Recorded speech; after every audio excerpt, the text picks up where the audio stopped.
Basically एक सबसे पहले इस इनकन्सिस्टेंसी के इशू को समझाने से पहले हमें प्रॉब्लम को समझना होगा कि क्यों आ रहा है इस जनरेशन के साथ इनकन्सिस्टेंसी का प्रॉब्लम, कि वो तसलसल के साथ कोई चीज़ क्यों नहीं करते हैं और एक चीज़ से दूसरी चीज़ की तरफ क्यों जंप करते हैं। आई थिंक हमें समझने की ज़रूरत है बैक एंड से कि 3 बेसिक जनरेशन्स रही हैं। एक तो इंडस्ट्रियल रेवोल्यूशन रहा है, जो आप अपने दादा या ग्रैंड पेरेंट्स की तरफ से ले लें, जहाँ पे रोटी, कपड़ा और मकान एक बेसिक नेसेसिटी को पूरा करने की एक रिक्वायरमेंट थी। Then came the age of information, जहाँ पर स्टैंडर्ड ऑफ लिविंग को इम्प्रूव करना, गाड़ियाँ बेहतर करना, घर को बेहतर करना, ये सब चीज़ों की एक स्टेज आई। तीसरी स्टेज थी बेसिकली करंट जनरेशन, जहाँ पर उनकी बेसिक नेसेसिटीज़ उनके फोरफादर्स ने पूरी कर दी, उनकी स्टैंडर्ड ऑफ लिविंग को उनके पेरेंट्स ने वो कर दिया।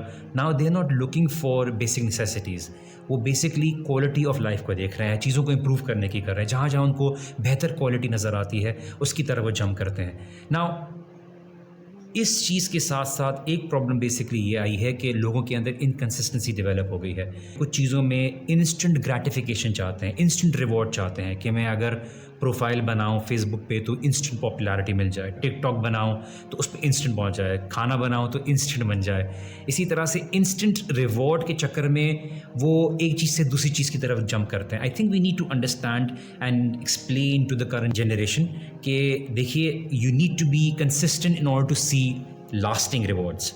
मिसाल के तौर पर मैं आपको एग्जांपल बताता हूँ। अगर आप एक्सरसाइज करने के लिए जिम में जाएंगे, आपने 1 घंटा एक्सरसाइज की, क्या आपको रिज़ल्ट नज़र आएगा? नहीं नज़र आएगा। आप दूसरे दिन जिम जाते हैं, आपको क्या रिज़ल्ट नज़र आएगा? नहीं नज़र आएगा। तीसरा, चौथा, 5वां दिन, 1 महीने बाद आपको रिजल्ट नज़र आएगा। इट्स नॉट दैट 20 मिनट्स और 30 minutes of exercise which is giving you result, but the consistency के साथ जो आप एक्सरसाइज कर रहे हैं, that is actually going to give you result. In the same way relationships में, मैरिज में, consistency is what produces that love. The consistency of being able to give, respect, maintain that relationship. At the same thing, आपके work में आप काम करते हैं, आपने consistency के साथ अपने काम में एफर्ट लगानी होती है, which eventually makes you rise on the top. Impatience, बेसब्री is actually why आज की जनरेशन constant reward के चक्कर में जंप कर रही है, and they want quick rewards.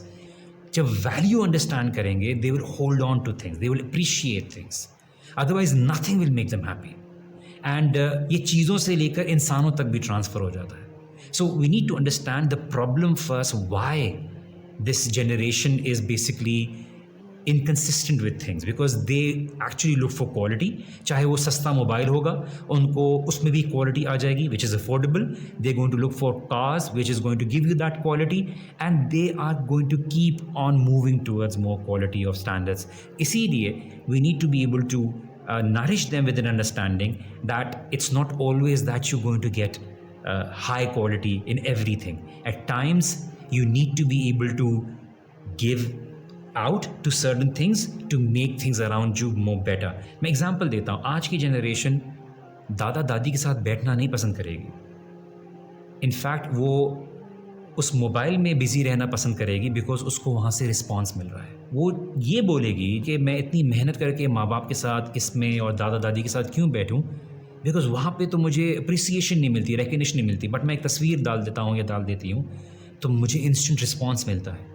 And that is why we need to understand that we need to appreciate our children as well. We need to make them understand that the real quality lies in working for things which are going to stay for longer. Family values, good, trustworthy friendship.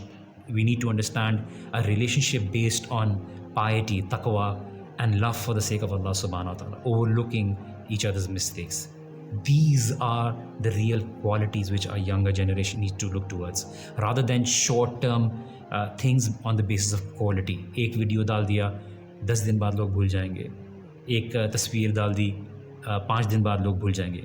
You would have to work for another process to be able to gain that momentum and reputation को maintain करने के लिए again आपने मेहनत करने की ज़रूरत होगी। तो look for real quality, look for things which are more lasting, and like we say, the real thing which lasts is basically your relationship with your God.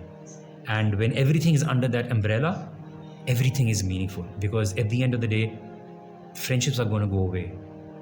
These relationships are going to go away. What is going to remain is what is going to be for Allah subhanahu wa ta'ala.